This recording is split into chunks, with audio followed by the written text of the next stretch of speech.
A lot of times after the business trip, you end up with the pile of receipts, something like this, what you see on the picture.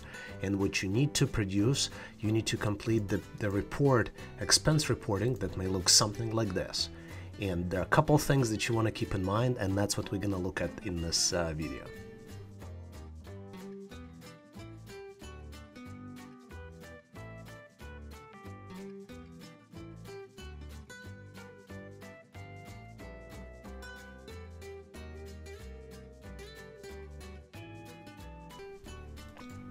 Here we will look at the, how you can reconcile the business expense report, how you can group the data in each category, and how you can enter all of the information and you can submit a reasonable expense report that meets all the company guidelines. And some small business owners can use this template as well. It's a pretty standard template. It just allows you to categorize data in different categories. So as I mentioned, we do have a lot of receipts. The first step in the process is to make sure we organize the data from all of these receipts. But before doing that, let's just look at expense report considerations, right? What are we looking for that might be a correct way reporting the expenses, right? We want to be able to reconcile data by categories. So there are multiple categories in the business expense report. We have lodging, meals expense, mileage, parking, and a lot of times we want to group data by date, right? So what happened in each category on the specific date. Then at the bottom, we will have total for each day. And then on the right, typically we will have total in each category. Then we'll have subtotal for the entire trip. And this would allow us to reconcile the data and making sure that everything we have receipt for will be accounted for and submitted on the business expense.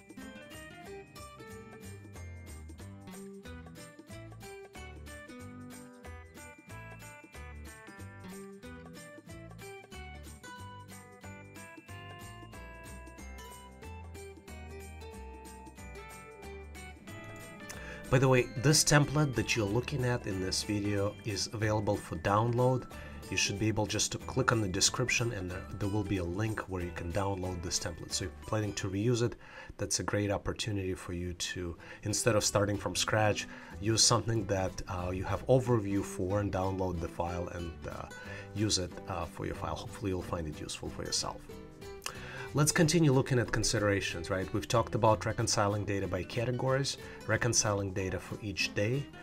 You also want to be able to reconcile data with the credit card to make sure nothing is missed. And for that, you would need a credit card statement. Or a lot of times, transactions are available online even without the statement. You can just see what happened. You can just need to log into your credit card account and you'll be able to see it. You want to make sure that you have receipts for everything. A lot of times companies do not allow you to submit anything that you do not have receipt for. You want to make sure that this expense is compliant with company's policies. That's important. So it's a reasonably and justifiable expense within the limits, and each company has their own policies. So you got to consult with the policies or with more experienced people. Maybe your manager will be able to help you with that.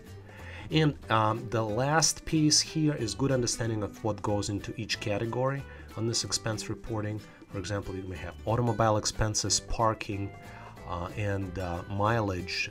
Seems like a lot of similarities, but they all fall into different categories, and I'll explain why.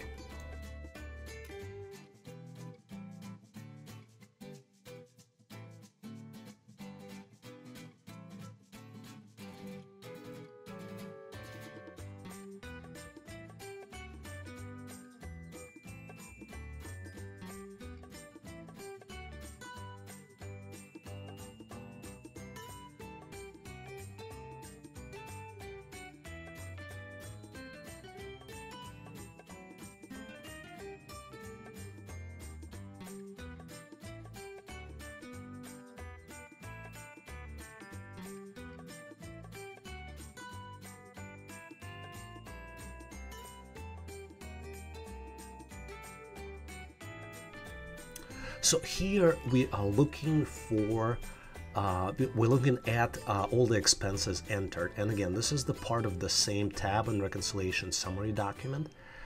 And what I did, I just entered all of the receipts that I had from that big pile that you guys saw. And they all fall into different categories, right?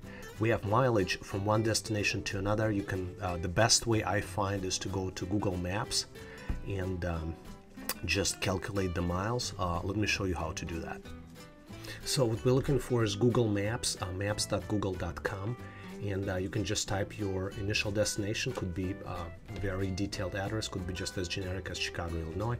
Then you click on directions and you say Madison, Wisconsin, right? And it calculates the route to Madison, Wisconsin, and it shows the mileage, right? So the mileage between Chicago, Illinois and Madison, Wisconsin is 147 miles if you take in this route. If you take in a different route, that's 167 miles, so through Milwaukee. So you choose which route you take and you remember the mileage that you take in. I'm going to enter 147 miles when I go back to my receipt tracking software.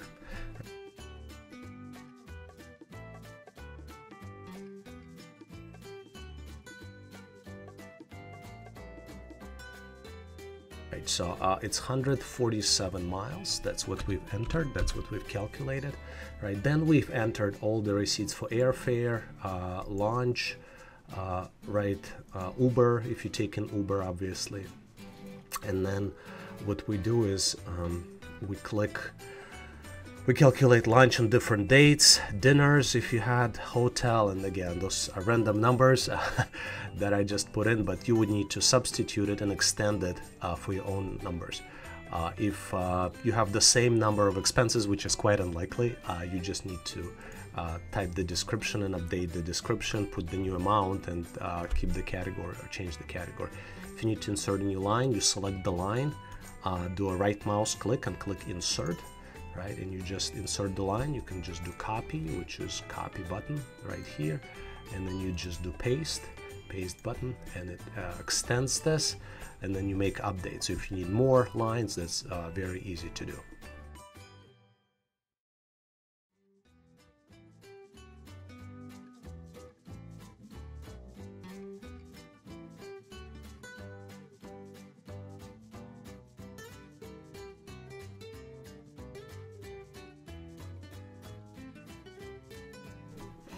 Now, what you might have noticed is that I have a very cool feature here, and that's in fact the feature that Excel provides me. When I select the specific row, I click sort and filter. You see that filter is selected here, and what it allows me to do, it allows me to, for example, say, okay, what were the expenses that I picked on May 22nd?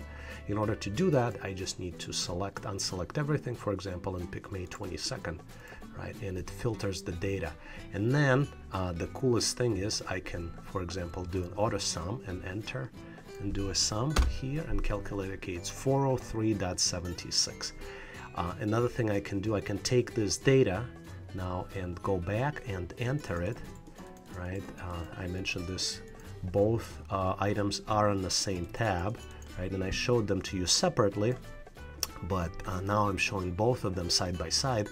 So you'll be able to enter for May 22nd all of this numbers. So you can say, okay, mileage, and you can put 147 miles, right? Or if company requires you, instead of 147 miles, calculate the mileage, you just need to learn what's the rate per mile. It's, I think, based on either IRS published guidelines or company has their own specific policies. Then you enter airfare expense, which would be $345.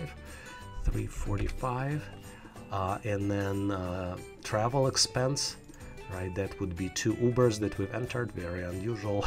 And we have 2 of the same expenses, looks like a duplicate. But anyway, it's 44.44. And what we will do now, we will update the total column and we'll extend it here. And you see the total here is incorrect because we don't have mileage here. But if I would enter 147 as I have number here, then it still doesn't match. Oh, because I did not enter lunch. So meals is missing, 14.32, right? and now 550.76 on both places.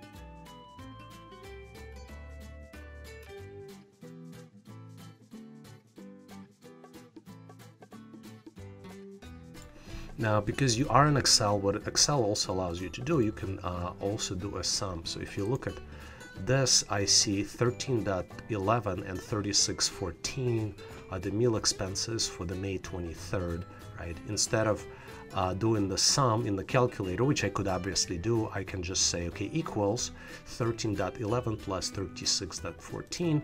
Oops, and then I inserted something extra. It's 49.25. Let's verify that. Auto sum both of these numbers, 49.25. So which matches. We will copy the total. We'll do copy and paste.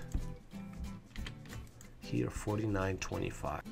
So I have entered all the data for all the days, and you can see now the subtotal here is 1240.03. We can highlight subtotal in a different color, so let me do that real quick.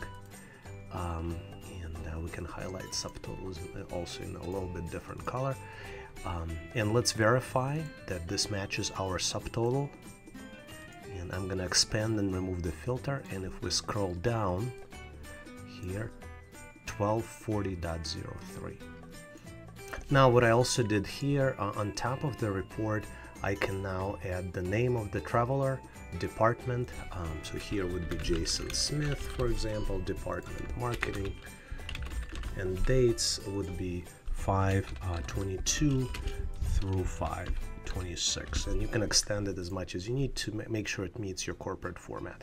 You can also define the print area, so you're not printing everything, but just printing this area in Excel. So you select the area, and then you go to page layout, and then you go and select print area, and then set print area.